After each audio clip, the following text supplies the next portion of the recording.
Hello जय हिंद नमस्कार दोस्तों, आप सभी का स्वागत है आपके अपने YouTube channel online GK free classes में। आज के इस क्लास में हम आरआरबी एएलपी एग्जाम 2024 के लिए बहुत ही इम्पोर्टेंट क्वेश्चन लेकर आए हैं और ये सभी क्वेश्चन आपके 28 नवंबर 2024 के एग्जाम के लिए इम्पोर्टेंट रहेंगे, इसलिए इस क्लास को आपको कंप्लीट देखना है और इस क्लास के एंड में आपको बताना है कि आपके टोटल कितने क्वेश्चन सही होते हैं। और यदि आप इस चैनल से पहली बार जुड़े हैं तो चैनल को कर लेना सब्सक्राइब और बेल आइकन को प्रेस करना ताकि ऐसी शानदार क्लास का नोटिफिकेशन आपको सबसे पहले देखने को मिले। तो चलिए शुरू करते हैं आज के इस क्लास को बिना देरी के।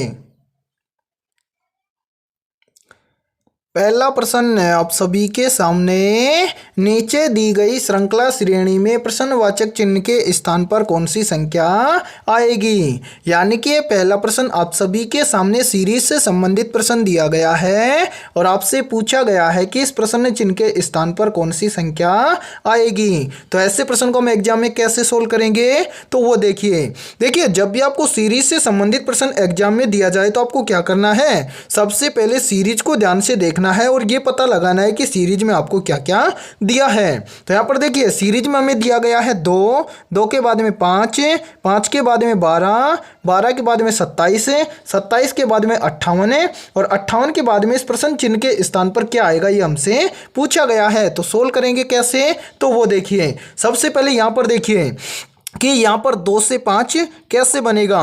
तो यहाँ पर लॉजिक लगाया गया है क्या, सबसे पहले यहाँ पर तो 2 दिया गया है, इसका क्या किया गया है 2 से गुणा किया गया है और इसके अंदर +1 करके यहाँ पर लिखा गया है 5। तो यहाँ पर 5 बनेगा तो देखिए 2 दूना हो जाएगा 4, 4 और 1 कितना हो जाएगा 5। फिर इसी प्रकार से यहाँ पर देखिए 5 से 12 कैसे बनेगा, तो यहाँ पर क्या किया गया है, सेम इसी प्रकार से इस 5 का किया गया है पहले 2 से गुणा और इसके अंदर क्या किया गया है +2 किया गया है। तो यहां पर देखिए 5 दूना हो जाएगा 10, 10 के अंदर +2 करेंगे तो यहां पर हो जाएगा 12। ठीक है, सेम इसी प्रकार से आगे देखिए 12 से कितना बन रहा है 27 है, तो 12 से 27 कैसे बनेगा, तो यहां पर क्या किया गया है, पहले इस 12 का किया गया है 2 से गुणा और इसके अंदर +3 करके यहां पर लिखा गया है 27। कैसे लिखा गया है, तो वो देखिए यहां पर देखिए 12 दूना हो जाएगा 24, 24 और 3 कितना हो जाएगा 27। ठीक है, अब इसी प्रकार से आगे देखिए 27 से यहां पर कितना बन रहा है 58, तो 27 से 58 कैसे बनेगा, तो यहां पर क्या किया गया है, यहां पर किया गया है पहले 27 का गुणा 2 से और इसके अंदर ऐड किया गया है कितना 4। ठीक है, तो यहां पर देखिए 27 दूना कितना हो जाएगा 54, 54 और 4 कितना हो जाएगा 58 और यहां पर 58 हमारे सामने दिया गया है। अब इसी प्रकार से हमसे पूछा गया है कि 58 से इस प्रश्न चिन्ह के स्थान पर क्या आएगा, तो कैसे निकालेंगे, तो वो देखिए सबसे पहले हम यहां पर क्या करेंगे, तो सबसे पहले यहां पर इस 58 का गुणा तो करेंगे किसके साथ में 2 के साथ में और इसके अंदर कितना ऐड करेंगे, तो वो यहां पर देखिए यहाँ पर सभी के साथ में 2 से गुणा किया गया है, तो यहाँ पर हमने क्या किया है 58 का 2 से गुणा किया है। फिर उसके बाद में यहाँ पर देखिए पहले देखिए कितना ऐड किया 1, उसके बाद में कितना ऐड किया 2, उसके बाद में कितना ऐड किया 3, उसके बाद में कितना ऐड किया 4। तो अब हम आगे यहाँ पर कितना ऐड कर देंगे, तो यहाँ पर हम ऐड कर देंगे 5। तो यहाँ पर देखिए 58 दुआ कितना हो जाएगा, तो 58 दुआ हो जाएगा 116 और इस 116 के अंदर यदि हम +5 कर दें तो 116 और 5 हो जाएगा 121, यानी कि इस प्रश्न चिन्ह के स्थान पर संख्या भरी जाएगी 121। अब हमें देखना है कि 121 किसी ऑप्शन में है, तो आंसर 121 हमें दिया गया है ऑप्शन बी के अंदर है। तो पहले प्रश्न के अंदर ऑप्शन बी हो जाएगा सभी का करेक्ट आंसर। तो उम्मीद करता हूं कि यह पहला प्रश्न आपको अच्छे से क्लियर हो गया होगा। ठीक है, तो चलिए फिर अगला प्रश्न देखते हैं। दूसरा प्रश्न है आप सभी के सामने, नीचे दिए गए विकल्पों में से संबंधित संख्या को चुनिए। यानी कि दूसरा प्रश्न आप सभी के सामने नंबर एनालॉजी से संबंधित प्रश्न दिया गया है और आपसे पूछा गया है कि 222 का संबंध है 8 के साथ में, तो 211 का संबंध किस संख्या के साथ में होगा। तो ऐसे प्रश्न को हम एग्जाम में कैसे सोल्व करेंगे, तो वो देखिए सबसे पहले नंबर एनालॉजी के प्रश्न में हमें यहाँ पर देखना है कि 222 से यहाँ पर 8 है कैसे बना है, यानी कि जिस प्रकार से 222 से 8 बना है सेम इसी प्रकार से हम यहाँ पर बताएंगे कि 211 से इस प्रश्न चिन्ह के स्थान पर क्या बनेगा। तो इस प्रश्न को सोल्व किया गया है कैसे, तो वो देखिए। सबसे पहले इन सभी को यहाँ से हटा देते हैं ताकि आपको समझने में कोई भी दिक्कतें ना आए। तो यहाँ पर देखिए 222 से यहाँ पर 8 कैसे बनेगा, तो यहाँ पर लॉजिक लगाया गया है क्या, सबसे पहले यहाँ पर 222 की सभी संख्याओं को आपस में क्या किया गया है, गुणा किया गया है। तो यहाँ पर देखिए 222 की सभी संख्याओं को आपस में गुणा करेंगे तो यहाँ पर कितना बनेगा, तो देखिए यहाँ पर देखिए 2 दूना हो जाएगा 4 और 4 दूना कितना हो जाएगा 8, और ध्यान से देखिए 8 ही यहाँ पर हमें दिया गया है। तो अब आपको पता चल गया कि 222 से 8 कैसे बना है। तो अब क्या करेंगे, यही सेम लॉजिक हम लगाएंगे किसके अंदर, 211 के अंदर, और इस प्रश्न चिन्ह की वैल्यू निकालेंगे। तो क्या करेंगे, सेम इसी प्रकार से 211 की सभी संख्याओं को भी आपस में गुणा करेंगे। तो यहाँ पर देखिए 2 गुणा 1 गुणा 1, तो यहाँ पर सभी को गुणा करिए। तो यहाँ पर देखिए 2 एकम 2 और 2 एकम 2, यानी कि इन सभी संख्याओं को आपस में गुणा करेंगे तो यहाँ पर आ जाएगा 2, यानी कि इस प्रश्न चिन्ह के स्थान पर संख्या भरी जाएगी 2। अब हमें देखना है कि किसी ऑप्शन के अंदर हमें 2 दिया गया है, तो आंसर 2 हमें दिया गया है ऑप्शन डी के अंदर है। तो दूसरे प्रश्न के अंदर ऑप्शन डी हो जाएगा सभी का करेक्ट आंसर। तो उम्मीद करता हूँ कि दूसरा प्रश्न भी आपको अच्छे से क्लियर हो गया होगा। ठीक है, तो चलिए फिर अगला प्रश्न देखते हैं। तीसरा प्रश्न है आप सभी के सामने, नीचे दी गई आकृति में कुल कितने आयत हैं ज्ञात करें। यानी कि तीसरा प्रश्न आप सभी के सामने काउंटिंग फिगर से संबंधित प्रश्न दिया गया है और आपसे पूछा गया है कि नीचे जो ये वाली आकृति दी गई है इस आकृति के अंदर कुल कितने आयत हैं। तो ऐसे प्रश्न को हम एग्जाम में कैसे सोल्व करेंगे, तो वो देखिए सबसे पहले तो आपको पता होना चाहिए कि आयत क्या होता है। तो यहाँ पर देखिए आयत क्या होता है, तो आयत वो होता है जिसके आमने सामने की भुजाएं बराबर हों। यानी कि ये क्या है, आयत है, तो इसकी आमने सामने की सभी भुजाएं क्या हैं, बराबर हैं, तथा प्रत्येक कोण क्या होता है 90 डिग्री का होता है। ठीक है, अब हमें क्या करना है, ऐसी आयत वाली आकृति इस वाली आकृति में हमें देखकर बताना है कि कितने आयत बन रहे हैं। तो यहाँ पर देखिए मेरे भाई, यहाँ पर ध्यान से देखिए, एक तो आयत ये वाला हो जाएगा, ठीक है, एक ये हो जाएगा, यहाँ पर देखिए इसी प्रकार से एक ये वाला हो जाएगा 2, फिर यहाँ पर देखिए एक ये वाला आयत हो जाएगा 3, उसके बाद में यहाँ पर देखिए एक ये वाला हो जाएगा 4, उसके बाद में एक ये वाला हो जाएगा 5। ठीक है, ध्यान से देखिए, और एक इन दोनों को मिलाकर यहाँ से और ये वाला बन जाएगा। तो यहाँ पर टोटल कितने हो जाएंगे, ये हो जाएंगे 6। यानी कि हमारे सामने जो आकृति दी गई है इस आकृति के अंदर कुल आयत हैं 6। इन 6 के अलावा एक भी आयत यहाँ पर नहीं बन रहा है। तो यहाँ पर हमें क्या करना है, 6 हमें देखना है कि किस ऑप्शन के अंदर हमें 6 दिया गया है। तो यहाँ पर देखिए 6 हमें दिया गया है ऑप्शन डी के अंदर है। तो तीसरे प्रश्न के अंदर ऑप्शन डी हो जाएगा सभी का करेक्ट आंसर। तो उम्मीद करता हूँ कि तीसरा प्रश्न भी आपको अच्छे से क्लियर हो गया होगा, और जब भी आपको ऐसा प्रश्न एग्जाम में दिया जाएगा तो फटाफट से सोल्व कर लेंगे। ठीक है, तो चलिए फिर अगला प्रश्न देखते हैं।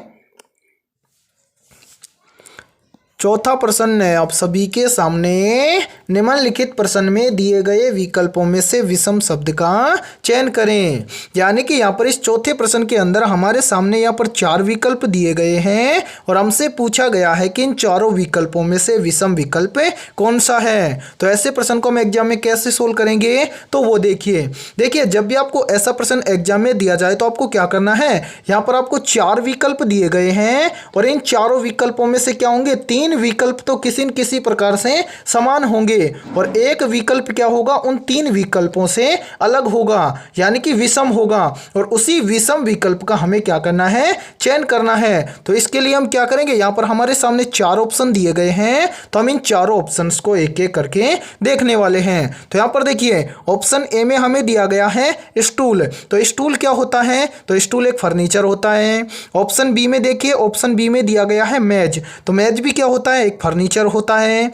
फिर इसी प्रकार से यहाँ पर देखिए ऑप्शन सी में हमें दिया गया है कुर्सी। तो कुर्सी भी क्या होता है, एक फर्नीचर होता है। यहाँ पर हम लिख देते हैं ये क्या है, फर्नीचर है। ठीक है, इसी प्रकार से ऑप्शन डी में ध्यान से देखिए, ऑप्शन डी में क्या दिया गया है, तो ऑप्शन डी में हमें दिया गया है दर्पण। तो क्या दर्पण फर्नीचर होता है, तो नहीं सर, दर्पण फर्नीचर नहीं होता है। इसलिए इन चारों में से ऑप्शन डी हो जाएगा विषम विकल्प।